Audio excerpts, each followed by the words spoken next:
Leitura e internet.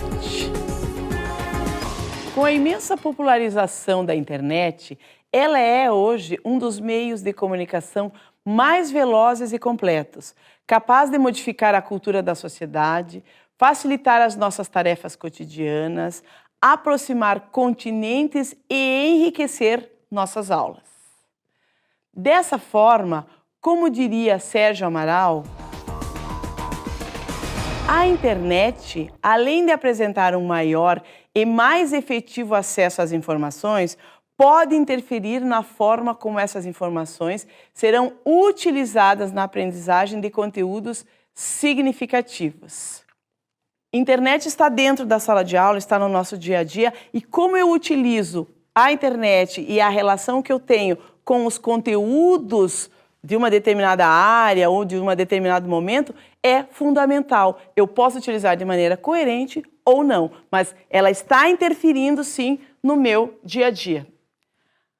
Atualmente, em pleno século XXI, há a presença da leitura e da internet em diversos momentos, em qualquer lugar, instigando-nos a conhecer lugares distantes e pessoas desconhecidas, sem ter um acesso, sem eu precisar sair da minha cadeira, sair do meu espaço, da escola ou da casa para isso, utilizando as redes sociais que fazem parte da rotina dos jovens e não dos tão jovens também, e podem ser excelentes recursos didáticos.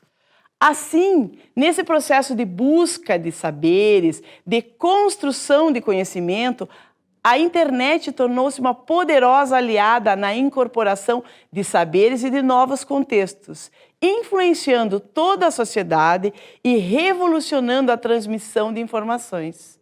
A internet impulsiona o surgimento de ferramentas de construção cooperativa e colaborativa, de conhecimento e favorece uma aprendizagem diferenciada e descontraída. Ela pode ser utilizada até para ter uma leveza maior nas nossas aulas, no nosso dia a dia enquanto docentes ou mesmo enquanto gestores e coordenadores. Considera-se, portanto, que a leitura e a escrita na internet nos oferecem alguns atributos importantes. São novas formas de acesso à informação. Eu estou com a internet disponível, então eu tenho mais acessos à informação. A leitura fica mais fácil. Me auxiliam nos novos processos cognitivos, ou seja, melhorar esses processos cognitivos, aperfeiçoar os processos cognitivos, utilizando a leitura e a internet para isso. Temos novas maneiras de ler e escrever. Quando eu tenho novas tecnologias, novas ferramentas, eu posso trazer isso para uma questão mais gostosa, mais leve, mais interessante. O ler e o escrever do jeito que está posto na tecnologia, no nosso país, em outros países, fazer essa relação e conhecer novas maneiras de ler e escrever.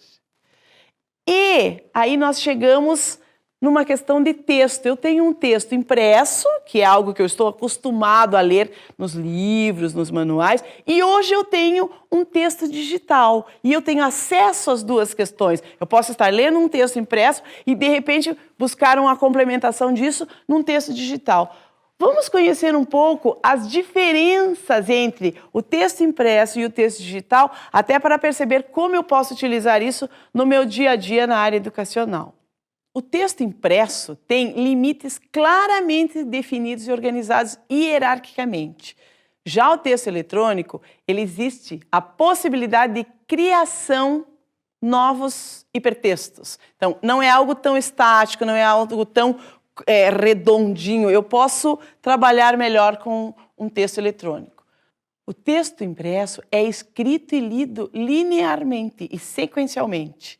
Já o texto digital, existe uma leitura hipertextual. Os processos cognitivos são mais compatíveis com os esquemas mentais. O texto impresso é estático, sobrevive ao tempo de forma única. O texto digital, os leitores podem interferir, podem se envolver, alterar, definir seus próprios caminhos de leitura. Ele é mais próximo, ele deixa mais possibilidades para os leitores. Então vejam, tanto o texto escrito quanto o texto digital são importantes em nossa vida, mas hoje eu tenho as possibilidades tanto de um quanto de outro. Eu posso, em alguns momentos do meu dia a dia, em sala de aula, e mesmo da minha busca de conhecimentos pessoais, buscar textos mais coerentes, mais hierárquicos, onde eu vou ler e seguir a sequência proposta. E em outros eu posso buscar textos que me dão mais possibilidades, textos digitais. Hoje eu tenho estas duas possibilidades. Alguns fatores precisam ser considerados com relação à leitura e à internet. O primeiro deles é a questão do livro versus computador. Como fica essa relação? O livro, é possível ler no computador? Isto é algo coerente? Eu consigo fazer isso de forma tranquila? A forma de leitura é a mesma? Essas questões do livro versus computador são estudos que vêm dando muito pano para manga, vamos dizer assim. Mas os estudos nos dizem que, de acordo com a geração, eu estou mais acostumada a ler um livro formal do que no computador, mas eu consigo ir migrando para isso. E que as novas gerações já vêm com esta relação da leitura no computador de forma coerente. Então, livro versus computador, não existe barreira entre os dois. Eles podem ser utilizados, sim. Eu posso fazer a leitura dos livros ditos normais e formais, a vida inteira eu vou ter isso, mas eu tenho hoje um espaço de leitura pelo computador, de textos digitais que vão me auxiliando aí no dia a dia. Temos hoje 3 tipos de leitores e podemos interagir entre eles. Não é um leitor o melhor, o maior, o mais correto ou não. Temos 3 tipos de leitores no nosso dia a dia. Um leitor mais contemplativo, da era pré-industrial, que é aquele que estava mais acostumado, sim, com o livro, com a leitura do livro, com a leitura do jornal impresso e que vai existir e vai continuar existindo por muito e muito tempo. Um leitor que é chamado de leitor movente, que está no meio do processo, que lê não só o livro impresso, mas também os livros digitais, os famosos signos urbanos. Ele está migrando, então ele ainda lê o livro, ele ainda tem momentos de leitura de jornal impresso, mas também já busca textos digitais, e-books, etc. E o leitor imersivo, aquele que navega pelas redes de comunicação e tem a atenção necessária para lidar com a enorme quantidade de links e hiperlinks de textos. Então, esta classificação é da professora Maria Lúcia Santaella Braga, autora do livro O Perfil Cognitivo do Leitor Imersivo, e ela discute exatamente isso. Estes 3 tipos de leitores vão continuar existindo por muito e muito tempo. E o jeito de ler, ele muda com a questão da tecnologia, ele muda ao ler um texto digital, ao ler um e-book. É diferente de ler um livro, ler um jornal online e ler um jornal impresso. É diferente? Segundo pesquisas e segundo a coerência dos profissionais da área educacional e mesmo das áreas de língua portuguesa e linguística, o jeito de ler não muda. Ler é um ato solitário. Eu e o livro, eu e o e-book, eu e um texto escrito, formal, digital, o jeito de ler não muda. Eu vou me adaptando com as formas, com as diferentes formas de leitura, mas o jeito de ser, o momento de concentração entre o leitor e o livro não mudará jamais. E a questão da leitura, do ler mais, será que toda essa possibilidade, todas essas questões de tecnologia estão auxiliando para que a gente leia mais? Ou estamos ainda no nível de leitura pequeno comparado aí a outros países? Independente do suporte das questões tecnológicas, os brasileiros estão lendo mais. Ao menos, segundo a pesquisa Retratos da Leitura no Brasil, a principal fonte sobre o comportamento do leitor no país, nos diz que o estudo apresentado em maio de 2010 pelo Instituto ProLivro constatou que 95 milhões de pessoas, ou seja, 55% da população, são leitores. O número maior que os 49% da pesquisa anterior, realizada entre 2000 e 2001. Ou seja, estamos lendo mais. A pesquisa apontou também que o brasileiro lê, em média, 4,7 livros por ano. É pouco se comparado a outros países, onde temos aí uma média de 12, 13, até 15 livros. Mas estamos crescendo, né? A maioria dos brasileiros ainda associa a leitura ao conhecimento. Seja aquele que será utilizado na vida, seja aquele ligado a situações específicas, como a escola, ele ainda percebe a leitura como algo mais formal, não como uma coisa mais prazerosa.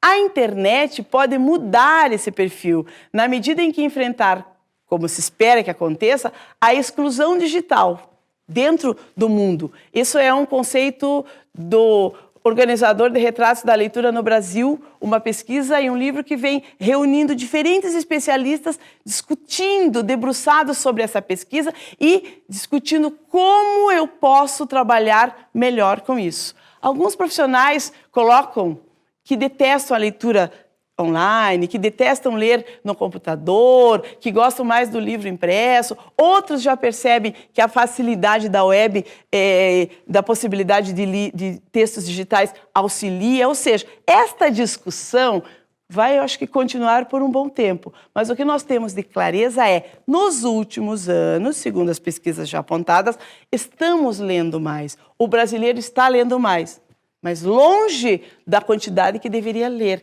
E, principalmente, lendo mais, mas ainda percebendo a leitura como algo não prazeroso, não tão prazeroso, como algo de necessário. Eu preciso ler, eu preciso fazer determinadas coisas. E não como uma coisa prazerosa e envolvida no seu cotidiano e no seu dia a dia. Vamos assistir a um vídeo que nos mostra como acontece hoje no Brasil a questão da internet envolvendo leitura e escrita. A Bienal Brasil do Livro e da Leitura, em Brasília, discutiu hoje a revolução da internet e as transformações sociais e culturais. Os palestrantes dizem que as cópias feitas online podem ser uma ajuda na divulgação de obras e não um crime. Acreditam também que a internet, apesar de não estimular a leitura, faz os brasileiros escreverem mais. A revolução causada pela tecnologia foi o tema do seminário de hoje na Bienal. Uma das questões abordadas foi a forma como a internet deixou produtos culturais, principalmente livros e músicas, mais acessíveis. Isso porque eles podem ser comercializados sem a contratação de gravadoras e editoras, a indústria intermediária de antigamente. Os palestrantes defenderam que músicos e escritores não perdem com as cópias feitas na internet. Pelo contrário, dessa forma, as obras dos artistas chegam mais rapidamente aos fãs. Marcelo Branco, que é consultor para a Sociedade de Informação, defende que baixar uma música, um livro ou um filme na internet não configura o crime de pirataria.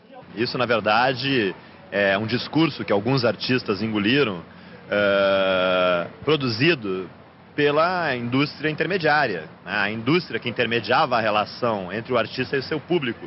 A indústria que dominava a tecnologia da cópia e da distribuição, a indústria fonográfica, a indústria cinematográfica, as grandes editoras.